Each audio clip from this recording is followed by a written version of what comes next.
নমস্কার শ্রোতা বন্ধুরা, আমি দেবশ্রী। আজ শুনুন রবীন্দ্রনাথ ঠাকুরের লেখা কৃতঘ্ন শোক।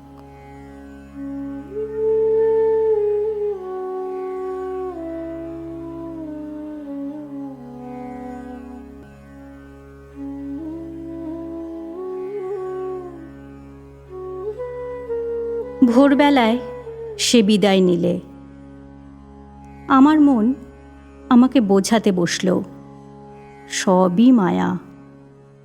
আমি রাগ করে বললেম, এই তো টেবিলে সেলাইয়ের বাক্স, ছাতে ফুল গাছের টব, খাটের ওপর নাম লেখা হাত পাখাখানি, সবই তো সত্য। মন বললে, তবু ভেবে দেখো। আমি বললেম, থামো তুমি, এই দেখো না গল্পের বইখানি, মাঝের পাতায় একটি চুলের কাঁটা, সবটা পড়া শেষ হয়নি। এও যদি মায়া হয়, সে এর চেয়েও বেশি মায়া হলো কেন? মন চুপ করলে।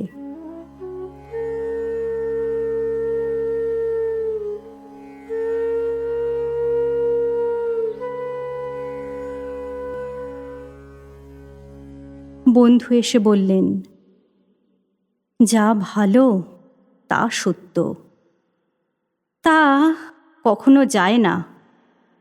সমস্ত জগৎ তাকে রত্নের মতো বুকের হাড়ে গেঁথে রাখে।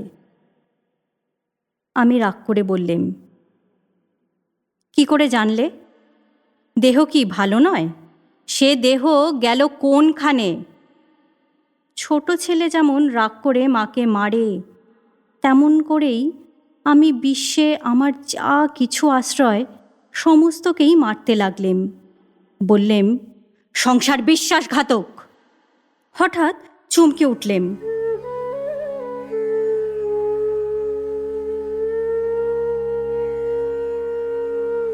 মনে হলো কে বললে, অকৃতজ্ঞ। জালনার বাইরে দেখি ঝাউবনের আড়ালে তৃতীয়া চাঁদ উঠছে।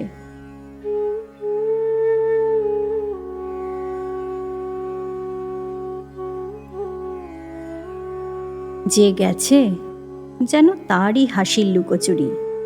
তারা ছিটিয়ে দেওয়া অন্ধকারের ভিতর থেকে একটি ভৎসনা এলো। ধরা দিয়েছিলেম সেটাই কি ফাঁকি? আর আড়াল পড়েছে এইটিকেই এত জোরে বিশ্বাস?